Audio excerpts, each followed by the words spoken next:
Je ne pouvais pas croire à ma chance. J'étais si excitée. Qui savait que je pouvais faire de la teinture à partir de plantes? Certainement pas moi. J'ai mélangé les colorants dans un cercle virevoltant à l'intérieur de l'eau pour qu'ils puissent créer un magnifique dessin une fois sortis. J'ai mis 5 de mes robes et j'ai souri au résultat après les avoir sorties de l'eau colorée. J'ai accroché les vêtements à l'extérieur et j'ai commencé à préparer les autres plats de la journée. 2 heures plus tard, j'ai apporté mes nouvelles robes multicolores. Elles étaient complètement sèches. J'ai commencé à les découper avec des ciseaux pour créer différents motifs. J'étais extrêmement excitée. Je faisais ce que personne d'autre n'avait jamais pensé à faire. Le lendemain, je me suis préparée en faisant de mon mieux pour être aussi belle que possible. Puis je suis entrée directement dans la salle à manger avec ma belle robe multicolore. Malheureusement, la réaction de mes parents a été à l'opposé de ce que j'attendais. On aurait dit qu'ils venaient de voir un fantôme. Un fantôme qu'ils voulaient tuer. Likez et abonnez-vous pour savoir pourquoi. Qu'est-ce que tu portes, Michel? Une robe? Qu'est-ce que tu crois faire? Tu veux nous attirer des ennuis? Enlève-la immédiatement.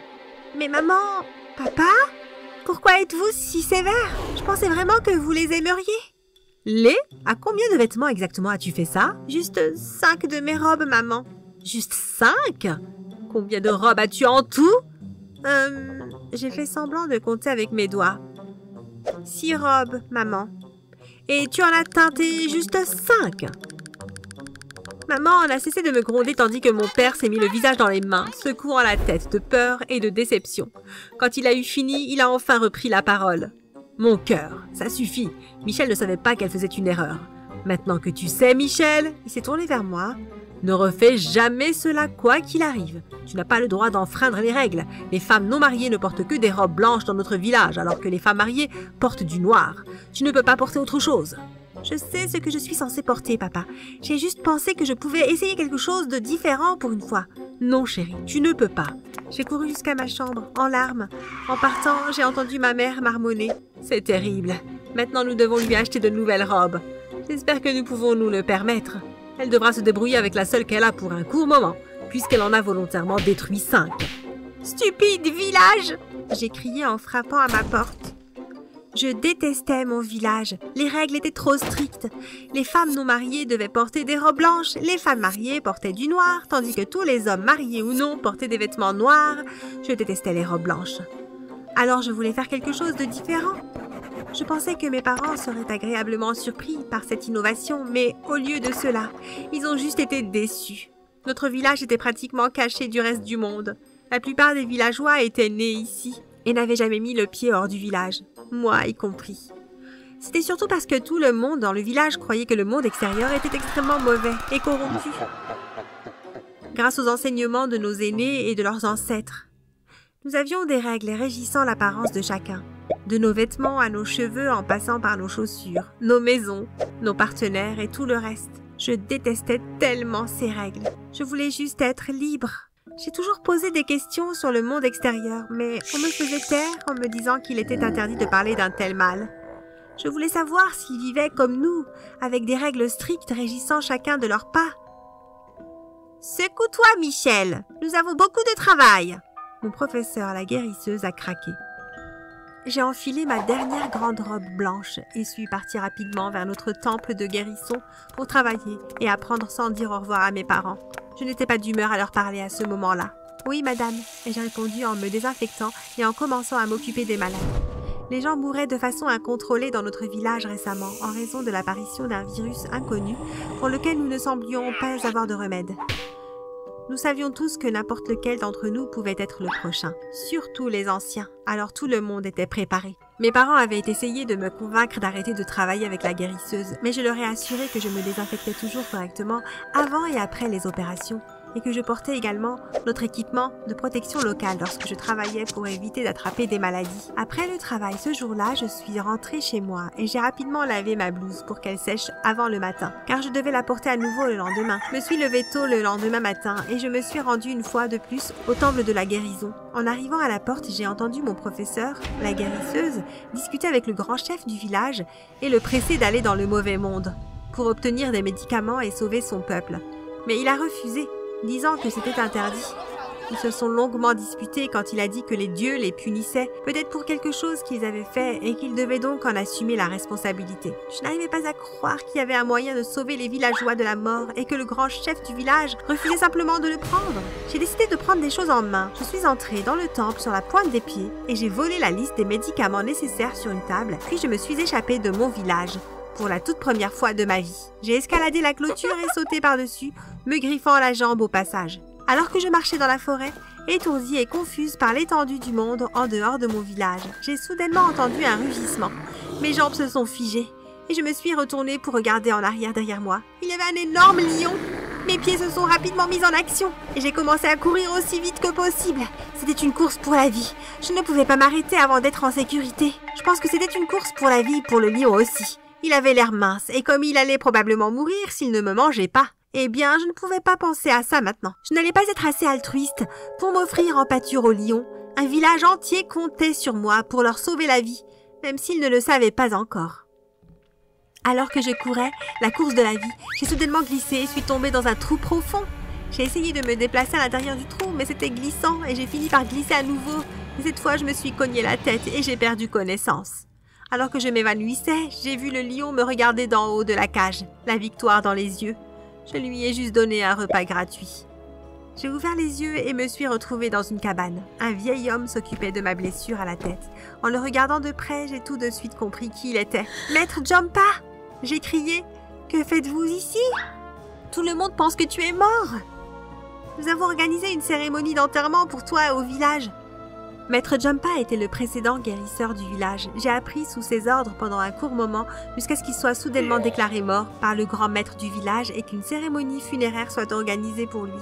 Après cet événement, j'ai commencé à travailler avec le nouveau guérisseur, qui était un élève plus âgé de Maître Jumpa. Il a émis un faible rire. « Ha ha ha ha, je ne suis pas mort, Michel. J'ai juste fait ce que je pensais être la bonne chose.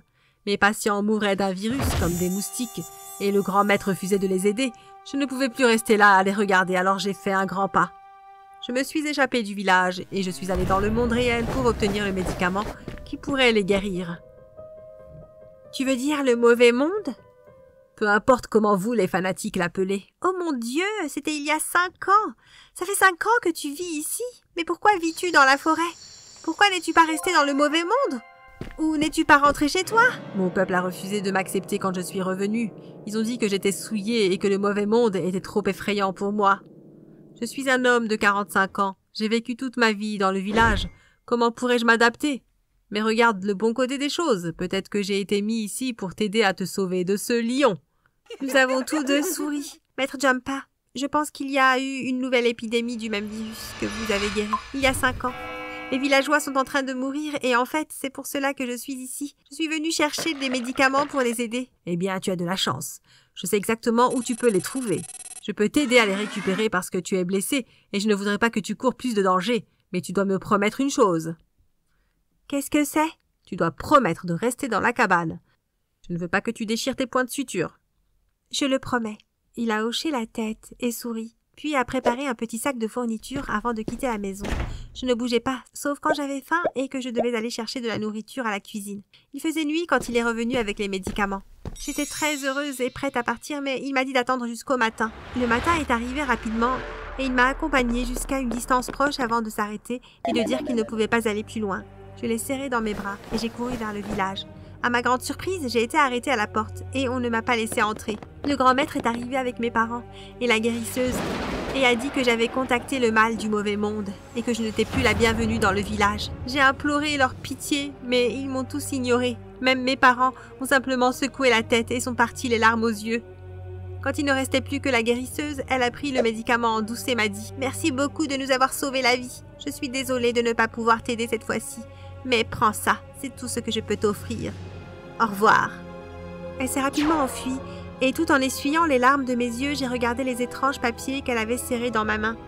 Cela ressemblait à une sorte d'argent, mais ce n'était pas ce que nous utilisions au village. Je l'ai néanmoins gardé en sécurité. J'ai pleuré en retournant à la cabane de Maître Jumpa, mais je l'ai rencontré sur la route. Il m'attendait.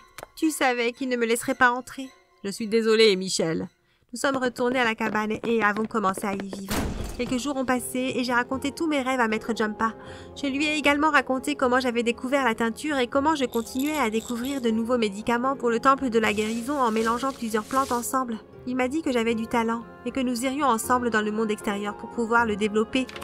Le jour de notre départ, Maîtresse Hélène, la guérisseuse sous laquelle je travaillais, a soudainement fait irruption dans la cabine en respirant lourdement. « Où allez-vous, les gars? Je peux venir ?»« Pourquoi es-tu là, Hélène ?»« Maître Jumpa, oh mon Dieu, vous allez bien, je suis si heureuse !»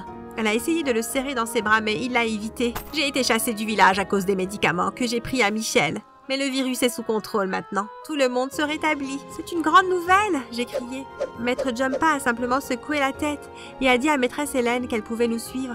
Nous avons emménagé ensemble dans une ville et Maîtresse Hélène a payé 1 an de loyer avec l'argent qu'elle m'avait donné et un peu plus qu'elle avait emmené avec elle, refusant de nous dire comment elle avait trouvé l'argent. Nous avons tous commencé à faire des petits boulots pour pouvoir survivre et tout allait bien jusqu'à un jour. Je nettoyais le hall où un groupe d'étudiants vraiment désordonnés était réuni. J'étais en train de nettoyer après eux quand j'ai remarqué qu'ils essayaient toujours de résoudre le même problème de mathématiques simples qu'ils avaient essayé de résoudre la veille. Agacée, je me suis dirigée vers le tableau, j'ai résolu le problème et j'ai commencé à me préparer à rentrer chez moi. Mais 2 hommes se sont soudainement approchés et m'ont arrêtée. « Comment as-tu fait ça ? Nous essayons de résoudre ce problème depuis des années et nous l'avons récemment présenté aux enfants les plus brillants du pays. Mais personne n'a pu le résoudre et tu es arrivé ici et l'a résolu en quelques secondes. » Ce n'était pas dur du tout. Les 2 hommes se sont regardés me faisant peur. Après de nombreux allers-retours, j'ai obtenu une bourse qui était censée prendre en charge mes études pendant le lycée et l'université. Pendant ma scolarité, Maître Jumpa et Maîtresse Hélène sont tombés amoureux l'un de l'autre et se sont mariés. Après cela, ils m'ont également adoptée comme leur propre fille. Pendant mes études, j'ai travaillé comme stagiaire dans l'une des entreprises les plus célèbres du pays, qui me versait un salaire plus que suffisant pour nous faire vivre, moi et ma famille. Et les choses se sont donc rapidement améliorées. Une fois notre loyer expiré, nous avons déménagé dans une maison plus confortable et avons obtenu des équipements domestiques qui nous ont rendu la vie plus supportable. Mes nouveaux parents ont obtenu des emplois d'infirmières en utilisant leurs compétences en matière de guérison et ils ont également ouvert leur propre magasin où ils vendaient des médicaments locaux à base de plantes et modernes. Les gens le fréquentaient beaucoup car ils étaient fascinés par leurs produits. J'ai obtenu mon diplôme en étant considéré comme l'un des plus grands esprits de mon secteur et l'entreprise dans laquelle j'avais travaillé auparavant comme stagiaire m'a donné un emploi immédiatement après l'obtention de mon diplôme. Avec notre nouvelle vie et notre bonheur retrouvé, nos vies sont rapidement passées de mauvaises à tolérables puis incroyables. Nous avons oublié le village détraqué d'où nous venions et les gens encore plus détraqués qui l'occupaient. 1 an après que Maître Jumpa et Maîtresse Hélène se soient mariés, Maîtresse Hélène est tombée enceinte et a donné naissance à des jumeaux, un garçon et une fille. Nous leur avons donné la vie que nous n'aurions même pas pu rêver d'avoir quand nous étions plus jeunes et nous avons tous vécu heureux. Si vous avez apprécié mon histoire, veuillez cliquer sur le bouton j'aime et s'abonner, cela aide vraiment notre chaîne. Merci d'avoir regardé, au revoir!